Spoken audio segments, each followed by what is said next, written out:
Okay, so I just went out to one of the new on-the-go Chevron EV stations. The one I first went to was on 232nd Highway 1.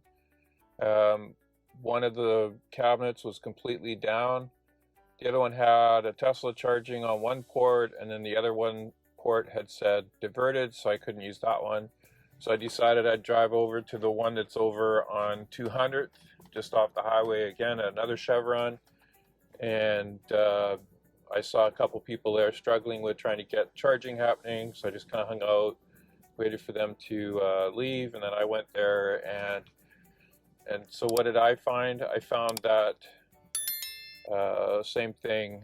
I could plug it in, I could initiate the charge, and then it would cancel itself out.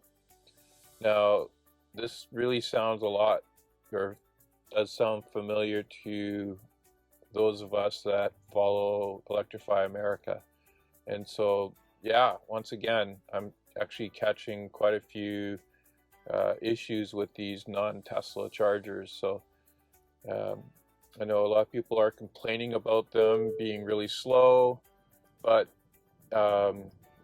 they have different technology than a standard DC fast charger. So kind of want to go over that with you here because that was my intent of today's video. So I'll go over that and then we'll see how that goes. So Chevron has deployed or is deploying 23 sites across Western Canada, so from Vancouver Island over to Calgary, and I think it's a total of 40 chargers across that network, across those locations. Currently they are free until May 31st, 2023, but the CEO of Chevron has stated in the past that they were going to continue to not charge until Measurements Canada allows EVs to be billed by the kilowatt and not by the minute.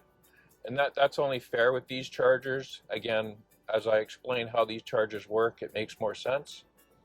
So yeah, I think unless Measurements Canada opens up that billing by the kilowatt soon, we'll probably see these being free for some time, and that is causing a lot of issues with high demand, because anything for free, you're going to find people going there and charging on them when they could be charging elsewhere. So let's talk about these cabinets that are at the Chevron on the run.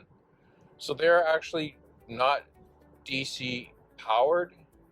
They actually are plugged into a 240 line with 80 to 100 amps supply. So that allows them to, or intake around 20 kilowatts because it's volts times amps. And inside each of those cabinets, there is a 160 kilowatt hour lithium battery that they charge. So when someone is not using the charger, it is charging that battery, and they charge it up to full. And then as someone comes and plugs in, they are drawing energy directly from that 160 kilowatt hour battery. And so as they use it, input power is also charging that battery. So throughout the day, under normal circumstances, there's kind of a wave of people coming and going, and it allows them to charge multiple cars at a fast rate without having to put in DC fast charging infrastructure. They really can just run a 240 line to where they want to put it, install a pad, and then have an electrician come along and wire it up, and then they're able to now DC fast charge. So deployment wise, it's super fast compared to a DC fast charger. Now, there are drawbacks to it. So that one major drawback is if too many people charge consecutively, then when that battery actually gets down below a certain point, then it's not capable of providing that 150 kilowatts or even above 100.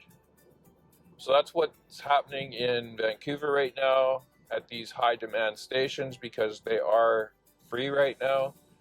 People are coming and going so quickly, it doesn't have time to recharge that battery. It's good for Chevron to test this out, but it's not good for the end user charging experience. Now, these chargers are made by a company in California, and they can bring these in, plunk them down on a cement pad, and be up and charging relatively quickly. They can also replace an existing level 2 charger that already has power run to it. They can just unplug that charger, bolt down a new charger, and be able to charge cars at a faster rate. It's a pretty good system. Now, there are other benefits for companies like Chevron. So currently, when you purchase an EV, there are EV credits that you can get if your car is below 55,000 here in Canada.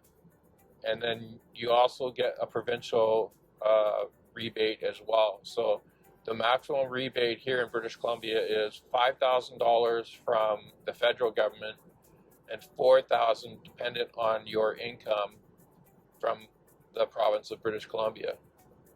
So these companies also have rebates or credits that they can use, and from both federal and provincial.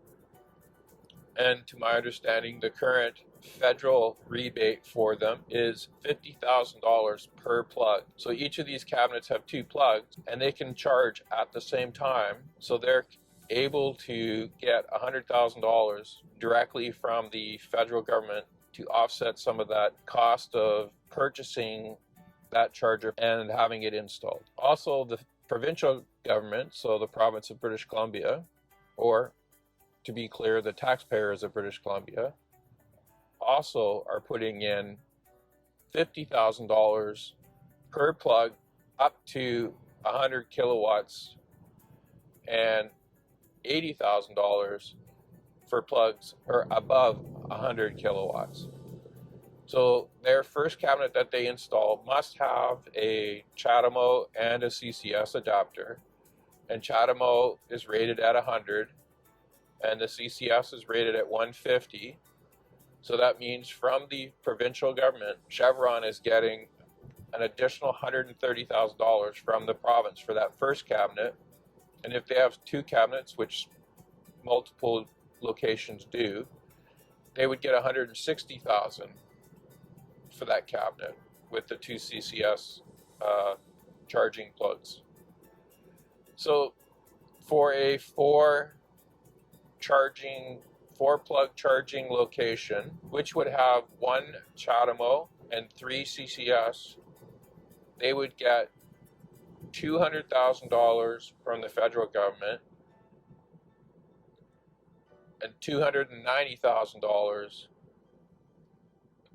from the province of British Columbia.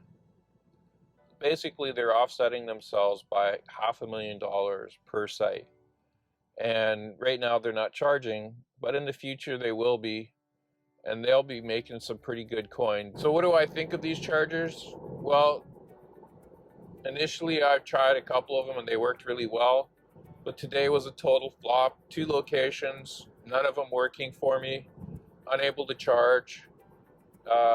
For a average EV owner that doesn't have charging at home, they would be panicked right now, because I'm sitting at 15%. Now, I was just testing it out, so I'll go home, plug in, and charge, and it's not a big deal.